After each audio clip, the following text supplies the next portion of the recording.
Welcome to our channel. Already हमने RRB ALP के लिए जनरल साइंस एमसीक्यू का सीरीज स्टार्ट कर दिया है और इस सीरीज में हम 1000 बेस्ट जनरल साइंस के एमसीक्यूज को डिस्कस करने वाले हैं। ये जो 1000 जनरल साइंस के एमसीक्यूज हैं ये कहाँ से लिए गए हैं? 2018 से जितने भी एग्जाम्स लिए हैं रेलवे ने, इन सारे पेपर्स को एनालिसिस करने के बाद, चाहे वो एएलपी टेक्नीशियन का एग्जाम हो, चाहे जेई का एग्जाम हो, चाहे एनटीपीसी का हो, ग्रुप डी का हो, सारे पेपर्स को हमने एनालिसिस किया और जिस तरह रेलवे क्वेश्चन पूछता है जनरल साइंस के रिलेटेड, उन सारे क्वेश्चंस को एनालिसिस करने के बाद जो है ये बेस्ट 1000 क्वेश्चन बनाया है। तो इसी तरह के क्वेश्चंस आपको एग्जाम में भी देखने मिलेगा। अच्छा से प्रिपरेशन करना बिल्कुल शुरू कर दें क्योंकि इस बार वैकेंसी भी कम है और बहुत अच्छे से आपको प्रिपेयर भी करना है। तो इन सारे क्वेश्चंस को देखने के बाद आपको आइडिया बिल्कुल मिल जाएगा कि हाँ किस तरह के क्वेश्चंस रेलवे पूछता है, उसी तरह से आप बिल्कुल प्रिपरेशन कर सकते हैं। और खास करके एनसीईआरटी क्लास 9 और क्लास 10 के बुक्स को अच्छा से पढ़ें, यहाँ से बहुत सारे क्वेश्चन जो है ये रेलवे बनाता है। तो चलिए बिना टाइम वेस्ट करते हुए फाइनली इस वीडियो को स्टार्ट करते हैं। लेकिन वीडियो स्टार्ट करने से पहले एक क्वेश्चन आपके लिए है, इसका सही जवाब आपको कमेंट बॉक्स में देना है। Which isotope of hydrogen is unstable? तो 3 आइसोटोप्स हैं जनरली, आपको पता ही है हाइड्रोजन का, प्रोटियम, ड्यूटेरियम और ट्रिटियम। इनमें से कौन सा आइसोटोप जो है ये अनस्टेबल है, या फिर ऑप्शन 4 भी है प्रोटियम एंड ट्रिटियम। तो इसका सही जवाब जो है आपको कमेंट बॉक्स में देना है। कोशिश कीजिएगा इसका सही जवाब कमेंट बॉक्स में देने का, क्योंकि इसी तरह क्वेश्चन जो है रेलवे बिल्कुल एग्जाम्स में भी पूछता है। तो फाइनली स्टार्ट करते हैं इस वीडियो को। Neutral litmus paper turns dash in neutral solution. तो देखिए यहाँ पे थोड़ा सा जो है चालाकी लगाया गया है कि आपको बस इतना जानना है कि न्यूट्रल जो लिटमस पेपर होता है इसका कलर कौन से कलर का होता है। आपने ज़्यादातर बुक्स में पढ़ा होगा कि जो लिटमस पेपर है एसिड के साथ रिएक्ट करेंगे तो रेड कलर में कन्वर्ट हो जाता है, और अल्कलाइन सॉल्यूशन या फिर जो बेसिक सॉल्यूशन है इसके साथ रिएक्ट करते हैं तो ये ब्लू कलर में कन्वर्ट हो जाता है। लेकिन न्यूट्रल जो लिटमस पेपर है इसका कलर पर्पल कलर का होता है। तो न्यूट्रल सॉल्यूशन के साथ अगर रिएक्ट करेंगे तो उसका कलर कुछ भी चेंज नहीं होगा, वही का वही कलर रहेगा। तो बेसिक जो अगर हम देखें न्यूट्रल जो यहाँ पे लिटमस पेपर होता है इसका कलर पर्पल होता है। तो यहाँ पे थोड़ा सा यहाँ पे ट्विस्ट कर दिया गया है क्वेश्चन को, लेकिन बेसिकली क्वेश्चन ये है कि लिटमस जो पेपर है इसका कलर कौन सा होता है। जो जनरली न्यूट्रल लिटमस पेपर होता है ये पर्पल कलर का होता है। Chemical formula of dry ice. तो ड्राई आइस का यहाँ पे केमिकल फार्मूला पूछा गया है। ड्राई आइस क्या होता है? ये बेसिकली सॉलिड कार्बन डाइऑक्साइड ही तो होता है। तो वही बेसिकली सिंपल सा ही क्वेश्चन पूछता है रेलवे, लेकिन थोड़ा सा ट्विस्ट करके। तो इस तरह क्वेश्चन बिल्कुल देखा गया है कि रेलवे पूछा है। तो CO2 इसका जो है सही आंसर है। Which one of the following is widely used solid lubricant? तो बड़े बड़े मशीनरीज में जो है ग्राफाइट को जो है यूज किया जाता है एज सॉलिड ल्यूब्रिकेंट के तौर पे इसे यूज किया जाता है। Which element is known as little silver. तो इनमें से कौन सा एलिमेंट या मेटल आप मान लीजिए, तो कौन से मेटल को बेसिकली लिटिल सिल्वर कहा गया है? तो इसका सही जवाब है ये है प्लैटिनम। प्लैटिनम को जो है अगर हम देखें, ये जो प्लैटिनम नाम है ये कहाँ से डिराइव होकर आया है? स्पेनिश जो एक टर्म है प्लैटिनो, यहाँ से डिराइव होकर आया है, जिसका मतलब होता है लिटिल सिल्वर। तो प्लैटिनम जो है इस एलिमेंट या फिर मेटल को लिटिल सिल्वर के नाम से जाना जाता है। अब एक इंपॉर्टेंट बात बता दें, 2018 से जितने भी यहाँ पे पेपर्स रेलवे ने लिए हैं, सारे पेपर्स को एनालिसिस करने के बाद जो है हमने बेस्ट 1000 जनरल साइंस का जो है यहाँ पे एमसीक्यू बनाया है और बेस्ट 1000 जनरल अवेयरनेस का भी एमसीक्यूज बना दिया है। टोटल बेस्ट जो है 2000 क्वेश्चंस आपके लिए रेडी कर दिया है, ताकि आपको पता चले कि हाँ किस तरह के क्वेश्चन रेलवे पूछता है। क्योंकि याद रखना जनरल साइंस जो है ये 20 मार्क के जो है आने वाले हैं, बहुत ज़्यादा इंपॉर्टेंट है। और साथ में जनरल अवेयरनेस और करंट अफेयर ये 10 मार्क के आने वाले हैं। ज़्यादातर जो है टीचर्स जो यूट्यूब में पढ़ाते हैं, आपको ये दिखेगा कि चैनल्स में, यूट्यूब चैनल्स में आपको जनरल अवेयरनेस के ज़्यादा जो है यहाँ पे नहीं मिलेगा। कोई जो है जनरल अवेयरनेस एएलपी के लिए खास करके नहीं पढ़ा रहा होगा, ज़्यादातर जो है ये जनरल साइंस पे ही फोकस रहेगा। लेकिन ये सेगमेंट मत भूलना, जनरल अवेयरनेस से भी क्वेश्चन बनेंगे और करंट अफेयर से, यहाँ से भी अच्छा आपको परफॉर्म करना है, क्योंकि वैकेंसी बहुत ज़्यादा कम है और यहाँ पे जितना अच्छा आप कर पाएंगे उतना अच्छा आपको करना है, तभी आप जो है यहाँ पे सिलेक्शन ले पाएंगे। तो जनरल अवेयरनेस इसको मत भूलना। इस वजह से बेस्ट 1000 जनरल अवेयरनेस और 1000 जनरल साइंस जो अभी हम करेंटली चला रहे हैं ये सीरीज को पूरा, तो ये क्वेश्चन इसमें डाल दिया गया है। अगर आप ऐसे कर रहे हैं कि नहीं पहले ही मैं एनालिसिस कर लेता हूं, तो पहले भी आप एनालिसिस कर सकते हैं। क्वेश्चन और आंसर यहाँ पे दिया गया होगा, ठीक है, सिर्फ 99 रुपीज़ में अवेलेबल करवा दिया गया है। एक्सप्लेनेशन नहीं दिया होगा। एक्सप्लेनेशन के लिए आपको बिल्कुल ये वीडियो देखना पड़ेगा। सारे जो हमारा सीरीज़ है यहाँ पे हम डिटेल में एक्सप्लेन करेंगे, लेकिन इस जो बेस्ट 2000 प्लस जनरल साइंस और जनरल अवेयरनेस का जो ये हमने जो है बुकलेट बनाया है, इसमें जो है आपको क्वेश्चंस मिल जाएंगे कि जनरल साइंस के हाँ किस तरह क्वेश्चंस पूछे गए हैं पास्ट ईयर में। इस तरह क्वेश्चंस हमने यहाँ पर पूरा डिजाइन करके आपके लिए डाला है, और जनरल अवेयरनेस के भी क्वेश्चन मिल जाएंगे 1000। तो इनको मिस मत करना, बिल्कुल ले लेना। अगर आपको जो है बहुत आगे से ही जो है एनालिसिस कर लेना है, रेलवे किस तरह क्वेश्चन पूछता है, किस तरह क्वेश्चन को हमें प्रिपेयर करना चाहिए, तो बहुत अच्छा से आपको आइडिया मिल जाएगा। क्योंकि सारे पेपर्स को एनालिसिस करने में बहुत ज़्यादा टाइम भी लगा है, मेहनत भी लगा है, इसीलिए इसका कॉस्ट हमने रखा है 99 रुपीज़। सिर्फ छोटा सा जो है अमाउंट आपको पे करना है 99 रुपीज़। उसके बाद जो है आप जैसे ही यहाँ पे मेल आईडी और फ़ोन नंबर भर के 99 रुपीज़ पे कर देते हैं, आपके मेल आईडी में फाइल भेज दिया जाता है जहाँ से आप इसे डाउनलोड कर सकते हैं। और कोई ऐसा भी स्टूडेंट है जो नहीं ले सकता तो कोई दिक्कत नहीं है, आप हमारे सारे वीडियोज़ को देख लें। रेलवे ALP 2024 का जो जनरल साइंस का सीरीज चल रहा है, यहाँ पे भी आप सारे क्वेश्चंस को बिल्कुल कवर अप कर सकते हैं। तो लिंक डिस्क्रिप्शन बॉक्स में दिया गया है, जहाँ से जाके आप इसे ले सकते हैं। अगर बिफोर हैंड पूरा आप एनालिसिस करना चाहता है कि हाँ किस तरह क्वेश्चन पूछा गया है रेलवे में, किस तरह क्वेश्चन आ सकता है, ये सारा हमने जो है क्वेश्चंस को यहाँ पे 1000 जनरल साइंस और 1000 जनरल अवेयरनेस का इसमें डाल दिया है। तो चलिए अब वीडियो के साथ कंटिन्यू करते हैं। अगर लेना है तो लिंक डिस्क्रिप्शन बॉक्स में दिया गया है। Which of the following is /R binary acids, तो इनमें से कौन सा जो है ये बाइनरी एसिड है, ये पूछा गया है। तो बाइनरी एसिड्स वो होते हैं जो एसिड जो है कंपोज्ड ऑफ 2 एटम्स, एक हाइड्रोजन एलिमेंट होता है और एक नॉन मेटल एलिमेंट इसमें प्रेजेंट होता है। तो बेसिकली जो बाइनरी एसिड्स होते हैं ये एसिड्स कंपोज्ड होते हैं 2 एटम से, एक इसमें से जो है हाइड्रोजन एलिमेंट होता है और एक नॉन मेटल होता है। तो यहाँ पे जितने भी आप एसिड देख रहे हैं हाइड्रोक्लोरिक, तो यहाँ पे एक हाइड्रोजन एलिमेंट है और एक क्लोरिक जो है क्लोराइड जो है ये नॉन मेटल है। इसी तरह फ्लोरिक भी है, हाइड्रोफ्लोरिक, हाइड्रो आयोडिक, तो ये सारे जो है ये बाइनरी जो है ये एसिड्स हैं। तो इसका सही आंसर है option number 4 all the above. तो ये जो है करेक्ट आंसर है। तो ध्यान रखना बाइनरी एसिड्स जो होते हैं ये बेसिकली कंपोज्ड ऑफ 2 एटम्स, एक उसमें से हाइड्रोजन जो है एलिमेंट होगा और एक नॉन मेटल होगा, तो ये बाइनरी एसिड जो है हम इसे कहते हैं। The element with highest ionization potential is, तो हाईएस्ट आयोनाइजेशन पोटेंशियल इनमें से किसका है, तो इसका जो सही जवाब है ये है ऑप्शन नंबर 4 हीलियम। हीलियम का जो आयोनाइजेशन पोटेंशियल है ये सबसे ज़्यादा है, उसके बाद जो है नियॉन का है, फिर अगर देखें तो फ्लोरीन का है, फिर आर्गन का है। तो ऐसे भी कभी कभी आपको मिल जाएगा, जैसे इस ऑर्डर में जो है सही आपको करना है, हीलियम फिर उसके बाद जो है नियॉन, ऐसा लिखा हुआ होगा कि आप जो है जो सही आंसर को चूज़ करें कि इनमें से कौन सा करेक्ट है, आयोनाइजेशन पोटेंशियल के अकॉर्डिंग कौन सा सही अरेंज किया गया। उसके बाद यहाँ पे आपको मिल जाएगा फ्लोरीन फिर आर्गन, तो ये बिल्कुल याद रखें। तो इस तरह है, तो इसके बाद जो है आर्गन है।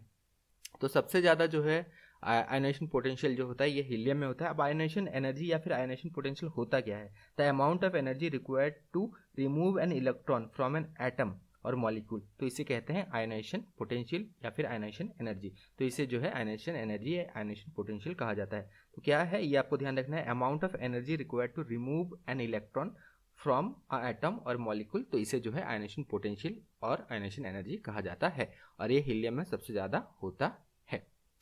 Acid are those that produce dash when dissolve in water, तो एसिड जो है जब ये वाटर में डिजॉल्व होते हैं तो ये क्या प्रोड्यूस करते हैं, तो ये जो है हाइड्रोजन आयंस जो है ये प्रोड्यूस करते हैं। ये आपको याद रखना है, एसिड जो है ये हाइड्रोजन आयन प्रोड्यूस करते हैं जब ये डिजॉल्व होते हैं वाटर के साथ। और उसी अगर हम दूसरा देखें यहाँ पे, अगर बेसिस को अगर हम डालें वाटर में तो ये क्या प्रोड्यूस करते हैं, ये हाइड्रोक्साइड आयन जो है ये वाटर में प्रोड्यूस करते हैं। तो दोनों याद रखना है, एसिड को अगर हम पानी में डालते हैं तो कौन से आयन प्रोड्यूस करते हैं, हाइड्रोजन, और बेसिस को अगर हम डालते हैं तो ये जो है क्या प्रोड्यूस करते हैं, हाइड्रोक्साइड आयन प्रोड्यूस करते हैं। PH factor is use to measure, तो पीएच फैक्टर जो है ये बेसिकली किस लिए यूज़ किया जाता है, pH basically acidity of liquid को मेजर करने के लिए यूज़ किया जाता है। अवेलेबल जो भी ऑप्शन है यहाँ पे अगर आप देखें, कलर ऑफ लिक्विड के लिए यूज़ नहीं किया जाता है पीएच को, ऑब्वियसली डेंसिटी ऑफ लिक्विड के लिए नहीं यूज़ किया जाता है, या फिर टर्बिडिटी ऑफ लिक्विड के लिए यूज़ नहीं किया जाता है। एसिडिटी ऑफ लिक्विड और बेसिसिटी ऑफ लिक्विड को बेसिकली मेजर करने के लिए यूज़ किया जाता है। कहीं कहीं आपको सिंपल कॉमन सेंस लगाना है, पीएच किस लिए यूज़ किया जाता है, एसिडिटी ऑफ लिक्विड के लिए या फिर बेसिसिटी ऑफ द लिक्विड के लिए हम जो है इसे टेस्ट करने के लिए यूज़ करते हैं। तो इस तरह भी आप ऑप्शन तक बिल्कुल पहुँच सकते हैं। Acetic acid is also known as, ये भी क्वेश्चन रेलवे में पूछा गया है, डायरेक्ट यहाँ पे हमने क्वेश्चन को ही ले लिया है। तो एसिटिक एसिड जो है इसको जो है और कौन से नाम से जाना जाता है, तो इसे जो है इथानोइक एसिड के नाम से भी जाना जाता है। So option number 3 is correct. Accumulation of which chemical lead to kidney stone, तो जो किडनी स्टोन होते हैं बेसिकली ये कौन से जो है केमिकल के जो है एक्युमुलेशन से बेसिकली ये फॉर्म होते हैं, तो ये जो है कैल्शियम ऑक्सलेट। याद रखना ये क्वेश्चन भी काफ़ी बार पूछा गया है, ठीक है, रेलवे के अलग अलग एग्जाम्स में जो है काफ़ी बार पूछा गया है। और सबसे बेस्ट ये होगा कि जो 1000 बेस्ट हमने जनरल साइंस का क्वेश्चन बनाया है और 1000 बेस्ट जनरल अवेयरनेस का क्वेश्चन बनाया है, आप इनको एक बार एक साथ जो है इसको ओवरव्यू कर लें ताकि आपको समझ में आ जाए। तब जब एनसीईआरटी के बुक्स पढ़े तो डिटेल में पढ़े कि हाँ यहाँ से भी एक क्वेश्चन था, इनके रिलेटेड क्वेश्चन पढ़ लेते हैं तो आपको बहुत अच्छे से समझ में आ जाएगा। इसीलिए बुकलेट भी अवेलेबल करवा दिया है कि बेस्ट 2000 क्वेश्चन 1000 हमने जनरल साइंस का डाल दिया है, 1000 जनरल अवेयरनेस का भी डाल दिया है। और जनरल अवेयरनेस को आपको सीरियसली लेना है, ये बात बिल्कुल आपको ध्यान रखना है। अगर सीरियसली नहीं लेते हैं तो कहीं ना कहीं एग्जाम में पीछे भी रह सकते हैं, क्योंकि वैकेंसी ऑलरेडी कम है। अगर वैकेंसी आगे जाके फ्यूचर में थोड़ा सा इंक्रीज भी हो जाता है तो भी उतना ज़्यादा वैकेंसी नहीं होगा, वैकेंसी फिर भी जो है कम रहेगा। तो ये बिल्कुल आपको ध्यान रखना है कि उस हिसाब से बहुत ज़्यादा आपको मेहनत करना है, कंपटीशन टफ होने वाला है। जनरल अवेयरनेस और करंट अफेयर्स को भी पढ़ के जाना है, ये भी 10 मार्क के आने वाले हैं। जनरल साइंस 20 का आएगा और जनरल अवेयरनेस 10 मार्क के आने वाले हैं। टोटल 75 क्वेश्चंस रहेंगे, इसमें से 30 नंबर जो है ये बहुत ज़्यादा मैटर करता है। इसमें बहुत अच्छा भी आप स्कोर कर सकते हैं अगर अच्छा से आप पढ़ाई करते हैं तो। टीयर गैस इज, तो टीयर गैस बेसिकली क्या होता है? टीयर गैस जो है ये क्या है? ये बेसिकली जो है ये क्लोरोप्रीन है। इसका जो सही आंसर है ये है ऑप्शन नंबर 1, क्लोरोप्रीन। और ये जो है टीयर गैस क्या होता है? केमिकल इरिटेंट इसमें प्रोड्यूस जो है प्रेजेंट होते हैं, सॉरी केमिकल जो इरिटेंट्स होते हैं इसमें प्रेजेंट होते हैं। और ये जो है म्यूकस जो हमारा मेम्ब्रेन होता है आई में, इसको जाके जो है ये डिस्टर्ब करते हैं, जिसके वजह से जो है टीयर्स जो है आंख से निकलता है। तो ये जो है रायट कंट्रोल गैस भी कहा जाता है, टीयर गैस ये है। तो ये जो है क्लोरोप्रीन जो है इसका जो है, और टीयर गैस बेसिकली क्या है? तो ये जो है ये क्लोरोप्रीन है। इसी तरह और एक क्वेश्चन बनता है, लाफिंग गैस जो है क्या है? तो ये भी क्वेश्चन काफी बार रेलवे में बन चुका है। तो नाइट्रस ऑक्साइड जो है ये जो है लाफिंग गैस, इसे हम कहते हैं। तो बहुत बार ये भी क्वेश्चन बना है। टीयर गैस याद रखना है क्लोरोप्रीन, और इसी तरह जो है लाफिंग गैस जो है ये है nitrous oxide. Which of the following is most electropositive element in periodic table? अब देखिए यहाँ पे दो तरह के क्वेश्चन बन सकता है। या तो क्वेश्चन डायरेक्टली ऐसे बनेगा, which of the following is most electropositive element in the periodic table? तो इसका सही आंसर होगा ऑप्शन नंबर 4, फ्रांसियम। अब फ्रांसियम जो है थियोरेटिकली करेक्ट नहीं है, क्योंकि फ्रांसियम जो है बहुत ज़्यादा अनस्टेबल है और रेडियो एक्टिव है, ठीक है। सब और यहाँ पे और एक क्वेश्चन जो बन सकता है, ये बन सकता है which of the following is most electropositive stable element? ध्यान रखना है स्टेबल एलिमेंट वहां पे लिखा होगा, तो ये होगा सीजियम। और सिर्फ फ्रांसियम अगर ऑप्शन में ना हो तो सीजियम ही इसका सही जवाब है अगर हम देखें। लेकिन फ्रांसियम को कंसिडर इसलिए नहीं किया जाता है थियोरेटिकली, क्योंकि ये जो है स्टेबल नहीं है और बहुत ज़्यादा रेडियो एक्टिव है, इसीलिए इसे जो है कंसिडर नहीं किया जाता। सीजियम को कंसिडर किया जाता है। तो ध्यान रखना यहाँ पे फ्रांसियम अगर नहीं होगा तो सीजियम बिल्कुल ऑप्शन में होगा। तो मोस्ट इलेक्ट्रोपॉजिटिव कुछ बुक में आपको सीजियम मिल जाएंगे और कुछ बुक में आपको फ्रांसियम मिल जाएंगे, ठीक है। लेकिन ध्यान आपको रखना है दोनों एक साथ प्रेजेंट नहीं होगा, और दोनों एक साथ अगर होगा सीजियम और फ्रांसियम दोनों ऑप्शन होगा तो क्वेश्चन अच्छे से पढ़ना, इसमें लिखा होगा मोस्ट इलेक्ट्रोपॉजिटिव स्टेबल एलिमेंट बिल्कुल लिखा होगा, तो ये होगा सीजियम, ठीक है। तो यहाँ पे आपको क्लियरिटी मिल गया होगा। आगे बढ़ते हैं। The purest form of iron is, तो प्योरेस्ट फॉर्म ऑफ आयरन जो है इसे रॉट आयरन कहते हैं। ये अलग अलग एग्जाम्स में बने हैं, रेलवे के एग्जाम में अभी तक ये क्वेश्चन शायद देखने नहीं मिला है, लेकिन हाँ आगे ये भी क्वेश्चन आपको देखने मिल सकता है, क्योंकि अलग अलग एग्जाम में ऑलरेडी ये क्वेश्चन बन चुका है। Among the following element which is the largest atomic radius in periodic table? तो सबसे ज़्यादा जो है एटॉमिक रेडियस जो है ये किसका होता है? तो सबसे ज़्यादा अगर हम देखें एटॉमिक रेडियस इस ऑप्शन से, तो इसका जो सही जवाब है ये है सीजियम। अगेन वही वाला केस आता है, जो फ्रांसियम है इसका एटॉमिक रेडियस से ज़्यादा है, लेकिन वो अनस्टेबल है और बहुत ज़्यादा रेडियो एक्टिव है, इसीलिए उसे कंसिडर नहीं किया जाता। सीजियम इसका सही जवाब होगा। तो एटॉमिक रेडियस अगर पूछा जाए largest atomic radius periodic table में किसका है, तो ये सीजियम का है। स्मॉलेस्ट भी पूछा जा सकता है, ऑब्वियसली अगर लार्जेस्ट पूछा है तो स्मॉलेस्ट भी पूछा जा सकता है, तो इसका जो सही जवाब होगा ये होगा हीलियम। हीलियम का जो है ये स्मॉलेस्ट है, सीजियम जो है लार्जेस्ट है। सीजियम ऑप्शन में नहीं हुआ तो फ्रांसियम बिल्कुल होगा, फ्रांसियम जो है ये लार्जेस्ट होगा, लेकिन वो अनस्टेबल है, रेडियो एक्टिव है, इसलिए उसे कंसिडर नहीं किया जाता, सीजियम को ही कंसिडर किया जाता है। अगर वीडियो पसंद आ रहा है तो लाइक जरूर कर देना, ताकि हमें पता चले कि हाँ जो हम पढ़ा रहे हैं वो कहीं ना कहीं आपके लिए बहुत ज़्यादा हेल्पफुल है। तो इसलिए एक लाइक जरूर कर देना, ये हमारे लिए भी बहुत हेल्पफुल होगा समझने में, हाँ कि जो हम पढ़ा रहे हैं वो कहीं ना कहीं आपके लिए भी बहुत ज़्यादा हेल्पफुल है। Carbon is added to pure iron, तो कार्बन जो है इसे प्योर आयरन में क्यों ऐड किया जाता है? इसे बेसिकली जो है to make it strong and hard. अगर कार्बन ऐड कर दिया जाए तो कहीं ना कहीं बहुत ज़्यादा स्ट्रेंथ जो है इसमें एक जो है मेटल गेन कर लेता है। जैसे स्टील बनाते हैं हम, स्टील में क्या ऐड होता है? कार्बन ऐड होता है, आयरन ऐड होता है और क्रोमियम ऐड होता है, तो इसको बहुत ज़्यादा जो है ये स्ट्रेंथ मिल जाता है। Chlorine on reaction with water in presence of sunlight which gas is liberated. ये क्वेश्चन डायरेक्ट जो है रेलवे में भी पूछा गया है, तो यहाँ पे आपको केमिकल रिएक्शन भी थोड़ा सा याद रखना पड़ेगा, ठीक है। तो कौन सा गैस लिबरेट होता है सबसे पहले हम यहाँ पे डिस्कस कर लेते हैं। यहाँ पे ऑक्सीजन गैस जो है लिबरेट होता है।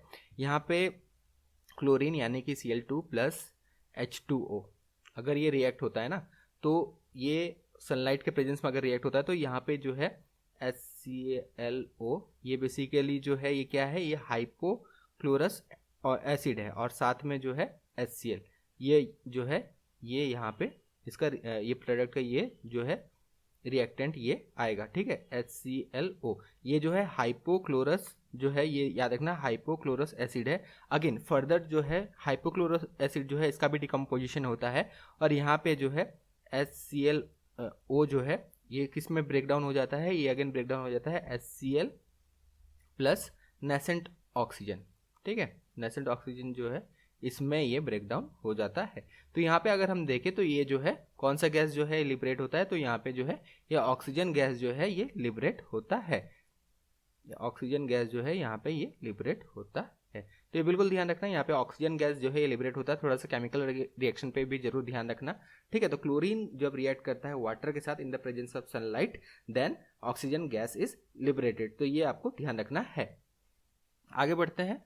Only non metal placed at the left side of the periodic table, तो only non metal which is placed in the left at the left side of the periodic table, तो ये है hydrogen. Hydrogen को जो है Mendeleev अगर periodic table देखे तो हाइड्रोजन को एक स्पेसिफिक जगह जो है ये जो है दिया नहीं जा पाया था, ठीक है। और इसे जो है कहीं ना कहीं देखे तो this is the only non metal which is placed in the left side of the periodic table. जितने भी नॉन मेटल्स हैं सब राइट साइड में प्लेस किए गए हैं। Which of the following remains same on moving from top to bottom in a group in periodic table? तो top to bottom अगर हम मूव करें तो ऑब्वियसली कौन सा इनमें से जो है सेम रहेगा, तो यहाँ पे अगर हम देखें इसका सही आंसर है वैलेंसी। वैलेंसी जो है सेम रहेगा, बाकी सारे जो है यहाँ पे obviously atomic number, mass number, ये सारे जो हैं ये चेंज होंगे, लेकिन वैलेंसी जो है ये टॉप टू बॉटम अगर हम मूव करेंगे तो ये वही सेम रहेगा। इसी तरह एटॉमिक रेडियस भी पूछा जाता है, तो एटॉमिक रेडियस अगर हम टॉप टू बॉटम मूव करेंगे तो क्या होगा, इंक्रीज होगा in periodic table. Left to right move करेंगे तो एटॉमिक रेडियस क्या होगा, ये डिक्रीज होगा। तो ये सब बिल्कुल ध्यान रखना, ठीक है। तो पीरियडिक टेबल से क्वेश्चन ऑलरेडी रेलवे में बन चुके हैं, लेकिन यहाँ पे और एक चीज़ है कि अभी रिसेंट के जो एनसीईआरटी बुक्स हैं तो यहाँ पे क्लासिफिकेशन ऑफ एलिमेंट, ये जहाँ पे पीरियडिक टेबल का जो सारी चीज़ें हैं ये कहीं ना कहीं हटा दिया गया, लेकिन आपको ओल्ड एनसीईआरटी से ही पढ़ना है। न्यू एनसीईआरटी का आप पढ़ के रिस्क नहीं ले सकते, क्योंकि क्वेश्चन वहाँ से भी पूछा जा सकता है। ऑलरेडी रेलवे ने जो है जब ये चेंज हुआ है न्यू टू जो ओल्ड टू न्यू जो एनसीईआरटी हुआ है, इसके बीच में कोई भी रेलवे का एग्जाम नहीं हुआ है, ठीक है। तो ये ध्यान रखना है कि ओल्ड एनसीईआरटी से आप पढ़ें ताकि आप सेफ साइड में बिल्कुल रहें। Which of the following reaction involve addition of oxygen and removal of hydrogen? तो इसे हम जो है ऑक्सीडेशन रिएक्शन कहते हैं। सिंपल डेफिनेशन है, ठीक है, ऑक्सीडेशन रिएक्शन का। इसी तरह रिडक्शन रिएक्शन में उल्टा होता है, ठीक है, removal of oxygen and addition of hydrogen ये होता है। तो ये बेसिक है, ठीक है। इस तरह के क्वेश्चंस भी बनते हैं रेलवे में, सिंपल ही क्वेश्चन बनते हैं, ज़्यादा टफ नहीं बनता है। बस थोड़ा सा अगर आपने अच्छे से पढ़ाई कर रखा है ना तो आप बहुत अच्छा इसमें स्कोर कर सकते हैं। Eight which temperature density of water is maximum, काफ़ी बार ये एग्जाम में क्वेश्चन बना है रेलवे के एग्जाम में। तो 4 डिग्री सेल्सियस में जो है ये वाटर का जो डेंसिटी होता है ये मैक्सिमम होता है।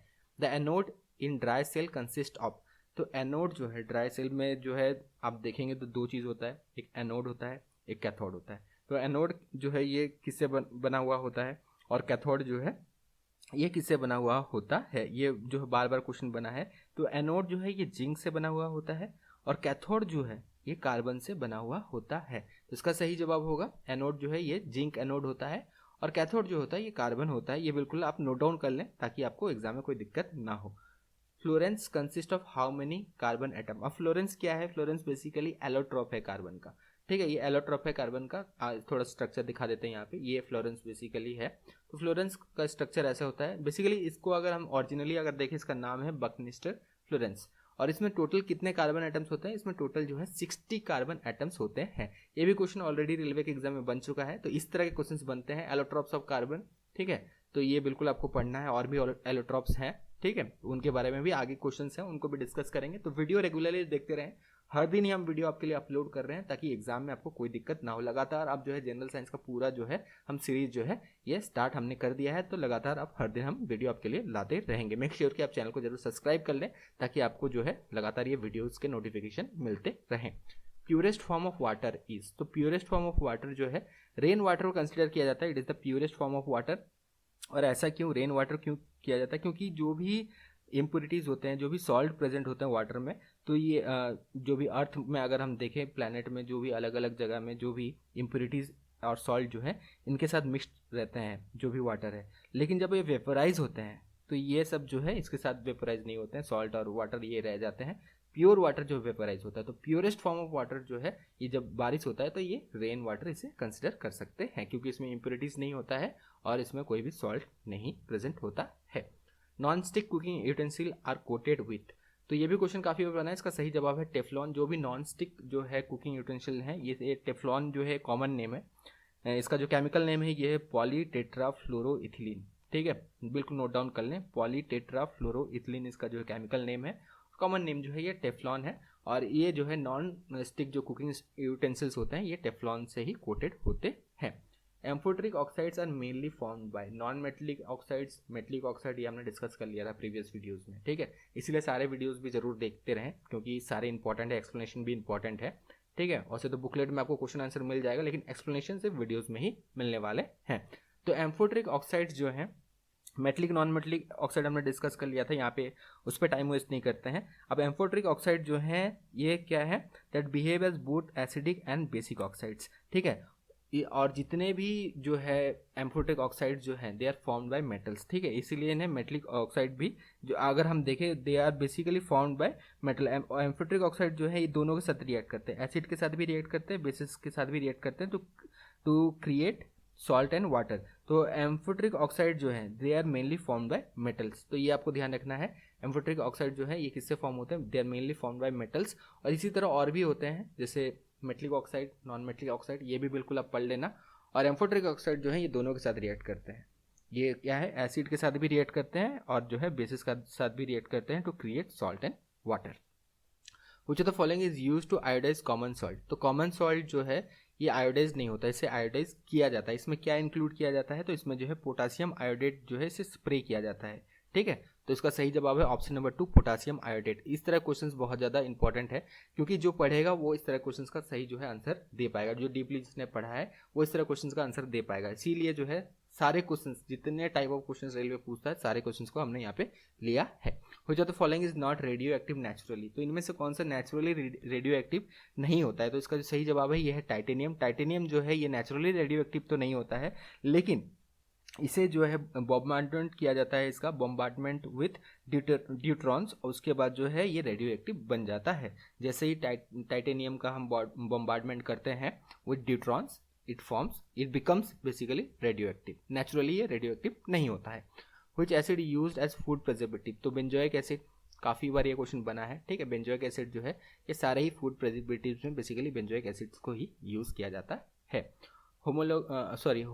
Homogeneous mixture of two or more substance is known as, तो homogeneous mixture of two or more substance को हम जो है इसे क्या कहते हैं, इसे सोल्यूशन कहा जाता है। सिंपल ये डेफिनेशन है, सोल्यूशन का डेफिनेशन है कि homogeneous mixture of two or more substance is known as solution.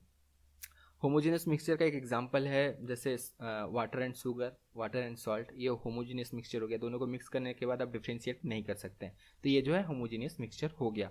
उसी तरह हेट्रोजेनियस मिक्सचर का जो एग्जांपल हो सकता है sand and water. Sand and water ये मिक्स नहीं होने वाला, फिर भी हम डिफ्रेंशिएट इसमें कर सकते हैं। Which metal ion is a constituent of chlorophyll, तो इसका सही जवाब है ये है मैग्नीशियम। मैग्नीशियम जो है ये पाया जाता है क्लोरोफिल में। तो ये भी क्वेश्चन जो है इस तरह का भी क्वेश्चन बिल्कुल ध्यान रखना, थोड़ा सा इन डेप्थ भी कभी कभी पूछा जाता है।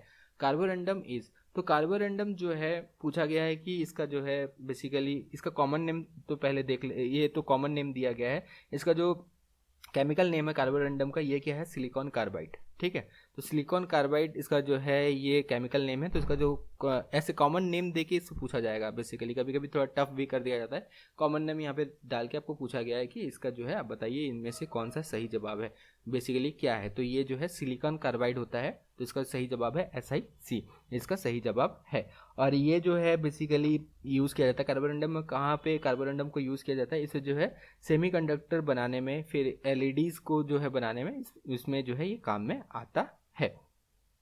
तो वीडियो यहीं तक था, यहीं पे ख़त्म करते हैं। इसके बाद नेक्स्ट वीडियो भी जल्दी आने वाला है, और हर दिन हम रेगुलरली अभी अपडेट कर रहे हैं, आपके लिए जो है वीडियो अपलोड कर रहे हैं, ताकि जो है आपको कोई दिक्कत ना हो। Thank you, all the best.